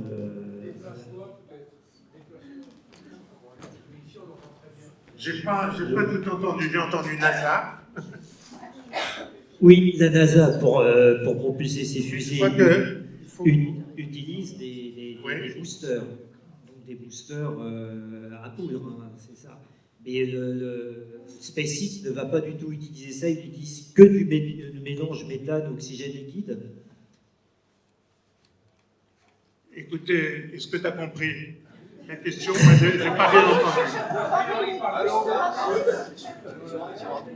Pardon? En fait, la question c'est SpaceX utilise du mélange oxygène liquide méthane. Oui. Ils utilisent d'autres mélanges. Ah, la NASA, au début. SpaceX, ou la NASA. SpaceX, oui, au début, ils n'utilisent pas encore le méthane. Ils sont en cours d'utilisation. Mais ils utilisent oxygène liquide et hydrogène liquide. Le méthane, c'est pour les prochains vols. Ça a été donc leur idée de départ. Et d'ailleurs, ça donnait l'idée à l'Agence spatiale européenne d'essayer aussi le méthane. Et on va voir ce que ça donne. Il faut rappeler que les premiers carburants de fusée ont toujours fait appel à l'oxygène liquide, parce que c'est relativement simple, c'est pas trop froid. Hein. Et il faut un carburant. Au début, c'était du kérosène, et ça a été remplacé après par de l'hydrogène liquide. Alors le kérosène, il est moins bon que l'hydrogène liquide, mais il est plus facile à manipuler. Par contre, le système de propulsion, une fois sorti de l'atmosphère terrestre, c'est quoi? Il y a des moteurs ioniques, est-ce qu'il y a comme type de moteur pour... Est-ce que les deux, la NASA et SpaceX, vont utiliser le même type de moteur? Mais oui, de toute façon, la NASA, c'est un grand, comment dire, un grand testeur de nouveaux moteurs, puisqu'elle travaille avec la société Rocketdyne, qui met au point tous ces moteurs. Et ils essayent des nouveaux mélanges aussi. Mais bon, jusqu'à présent, on n'a pas trouvé de quelque chose plus fiable que hydrogène-oxygène pour la plupart des vols, même si, comme je vous l'ai dit, pour le SLS, ils ont toujours des problèmes de fuite sur l'hydrogène liquide. Et jusqu'à présent, on s'est aperçu qu'aucun test des fusées SLS n'ont réussi complètement le remplissage d'hydrogène liquide. Toujours à la fin, il y avait une fuite. Donc, voilà. Merci. Autre question? Oui, là-bas, s'il vous plaît.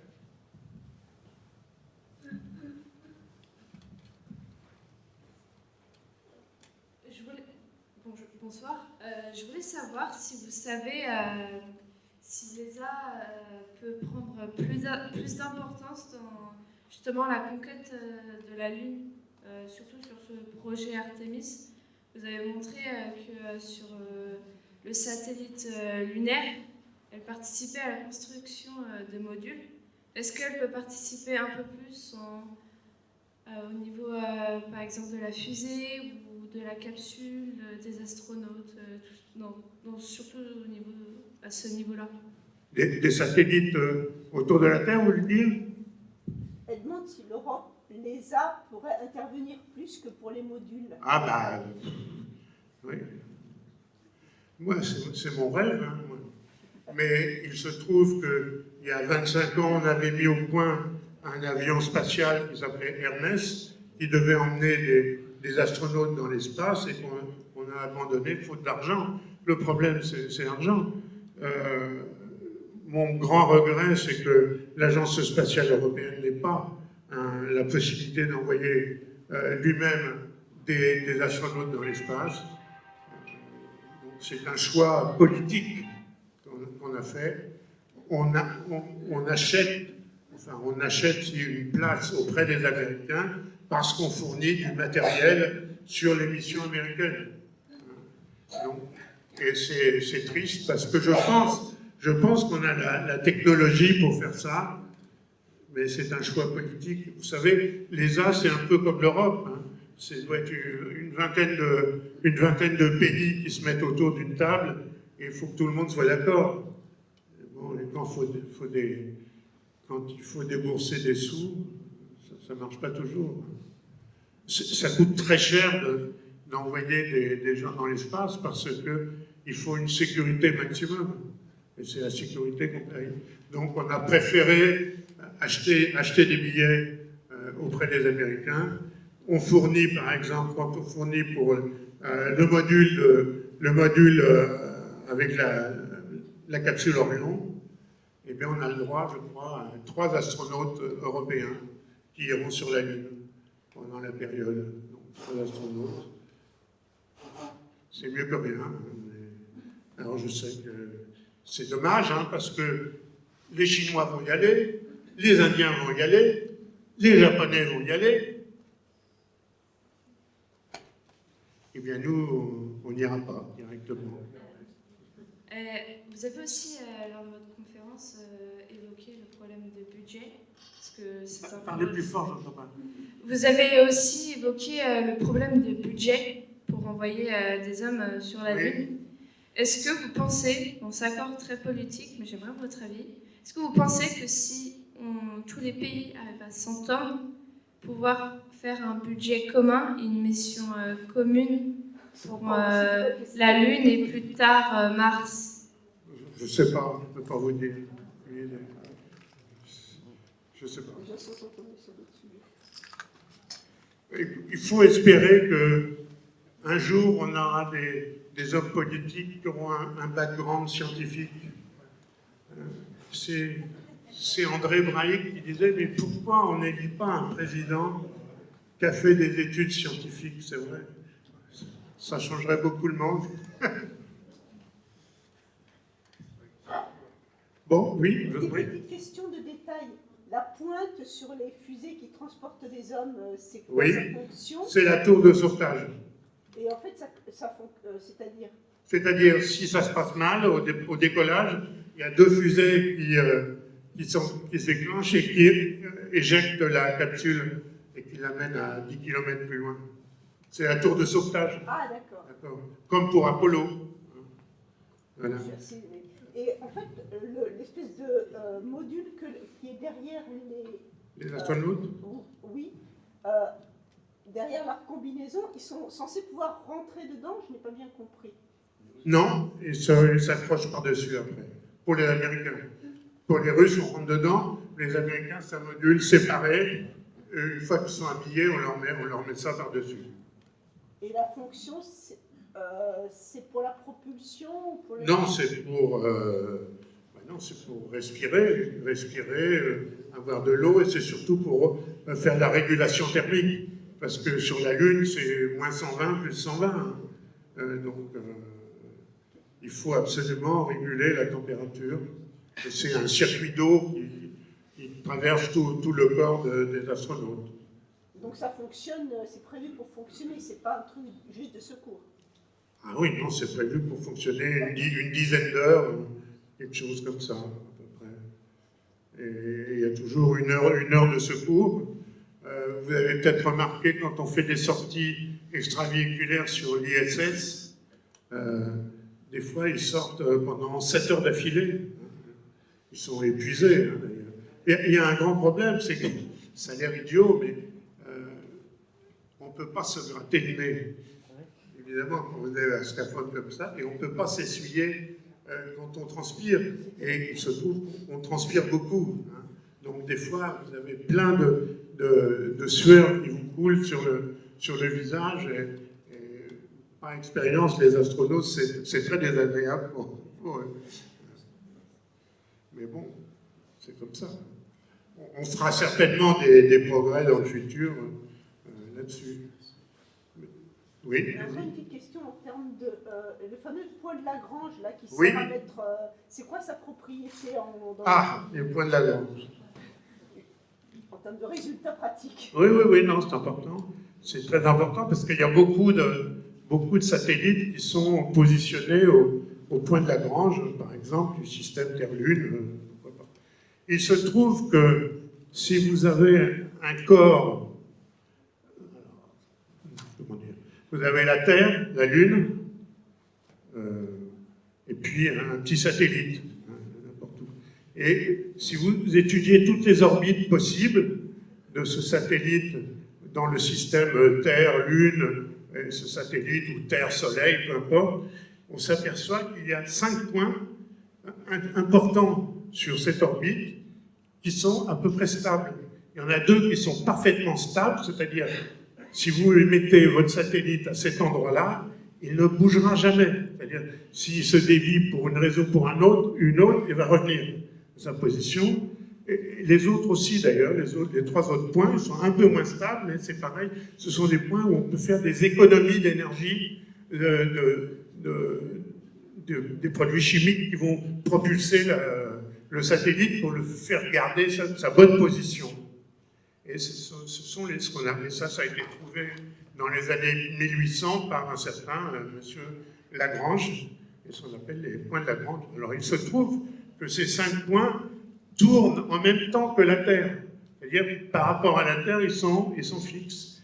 Et ils correspondent à l'équilibre entre la force centrifuge, parce qu'il n'y a rien de fixe dans l'espace, tout tourne, la force centrifuge, et la force d'attraction de la Terre et la force d'attraction de la Lune, par exemple, dans le cas de la Lune. Dans le cas du télescope James Webb, le télescope James Webb est positionné au point L2 de Lagrange du système Terre-Soleil. Et donc ce point est situé en gros 1,5 million de kilomètres de la Terre, et il tourne en même temps que la Terre tourne autour du Soleil. On a l'impression qu'il est mobile, c'est un point quasi stable. C'est pour ça qu'on les met là, pour faire des économies de carburant. Oui. Ça veut dire qu'il est tout le temps dans l'ombre. Alors, dans le cas de L2, il est derrière la Lune, et derrière la Terre, pardon, il est plutôt dans l'ombre de la Voilà, Terre. donc le soleil n'influe pas sur lui. Oui et non. Et disons qu'il est plutôt dans une zone calme. Ouais. Il n'est pas perturbé par le soleil et par les interférences radio de la Terre, disons. Voilà. Oui. Vous avez montré les restes des missions Apollo sur la Lune, donc ça fait 50 ans. Est-ce qu'il y a eu des analyses de vieillissement sur ce que sont devenus justement les métaux qui ont été exposés comme ça sur la Lune pendant 50 ans? Est-ce qu'on a trouvé des émissions? Non, des vieillissements. Comment ça a vieilli tout ça? Ah. Allez, les reprélevés, c'est ça? Non, oui, mais est-ce que par une analyse spectrométrique on peut voir non? À cette distance, à cette échelle? Je pose la question. Je vois pas, non, je vois pas, je ne comprends pas d'ailleurs votre question, des vieillissements de quoi? Voir par exemple un métal, si on le laisse dans l'eau, il va rouiller. Là, un métal 50 ans sur la Lune. Oui, mais on ne peut pas photographier de façon aussi précise. Oui. Mais votre question n'est pas idiote. Ce qu'on a fait, on a Apollo 12, vous vous rappelez peut-être de la mission Apollo 12, où on s'est posé à côté d'un atterrisseur lunaire, d'un Ranger que les Américains avaient envoyé 4 ou 5 ans avant, et on a récupéré des pièces de cet appareil qu'on a ramené sur Terre et qu'on a étudié. Et qu'est-ce qu'on a trouvé sur ces pièces? On avait trouvé des bactéries humaines. Qui étaient prélevées pendant tout ce temps? Qui étaient, en fait, le Ranger avait été mal nettoyé sur Terre et ces bactéries avaient survécu sur la Lune, dans le vide, pendant quelques années. Mais ce n'étaient pas des bactéries lunaires, c'était des bactéries humaines. Mais je suppose que quand on retournera sur la Lune, il y aura bien une mission qui se posera à côté d'Apollo 11 et qui ramènera en souvenir des pièces d'Apollo 11. Et là, on pourra voir ce qui s'est passé avec ces pièces, comment ça a vieilli. Alors, évidemment, il n'y a pas d'oxygène, donc ça ne va pas rouiller. Mais il y a l'action des micrométéorites. Et là, la radiation, est-ce qu'elle peut jouer voilà. Sinon, là où il fait toujours soleil sur la Lune, il fait quelle température? Sur la Lune? Eh bien, en plein soleil, il fait plus 120, je crois. Plus 120, plus 150. Et dans l'ombre, il fait froid, il fait moins 120, je crois. Non, il y a un grand delta de température, oui. À propos des bases lunaires, on prévoit donc de faire des serres pour faire pousser les plantes, mais comment on va protéger les plantes des radiations? Parce qu'on va les couvrir de régolithes. Sur la Lune, il n'y a qu'une seule solution pour protéger des radiations, c'est utiliser le régolithe lunaire. Donc on en fait des briques et on va faire des murs, on va te protéger avec ça, on n'a rien d'autre. Mais alors à ce moment-là, on n'a plus des serres. Ou alors on n'a plus de serres. Où sont lumière artificielle? Ah ben il y a la lumière artificielle. Comment ils font à bord de l'ISS? À bord de l'ISS, il y a de la lumière artificielle. Ils ont des néons avec des fils qui représentent l'éclairage du soleil au point de vue intensité, au point de vue longueur d'onde. Ça, c'est aucun problème. Et puis, ils mangent des salades à bord de l'ISS.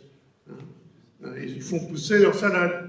Et c'est encore plus compliqué à bord de l'ISS parce qu'il n'y a pas de pesanteur. Alors, les salades, ça va dans tous les sens. Vous n'avez pas des photos de salade de l'ISS?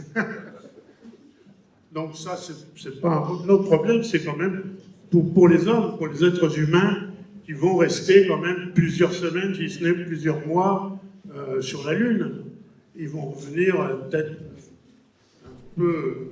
Quelle est la durée maximum qu'un être humain peut rester là-haut?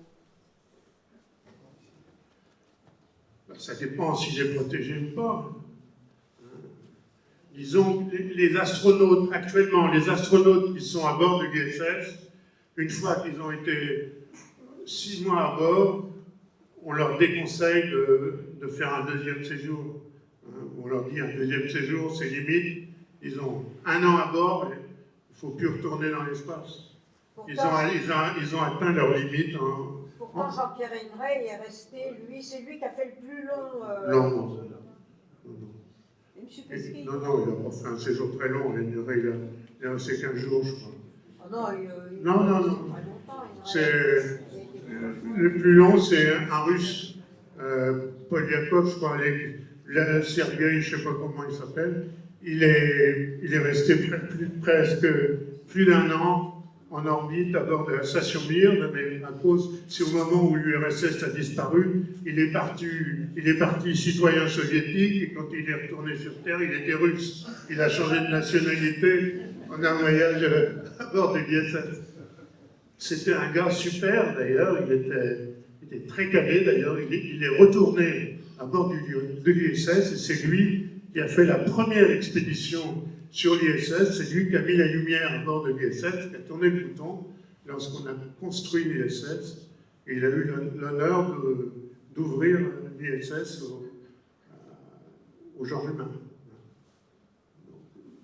Faut pas je sais que je parle souvent des radiations et des dangers des radiations, il ne faut pas sous-estimer, on s'est aperçu par exemple que ça jouait quand même sur l'ADN.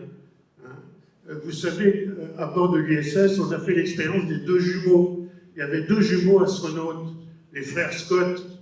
Il y en a un qui est resté au sol et un qui est parti dans l'espace pour 1 an. Et on a fait la comparaison lorsqu'il est revenu sur Terre.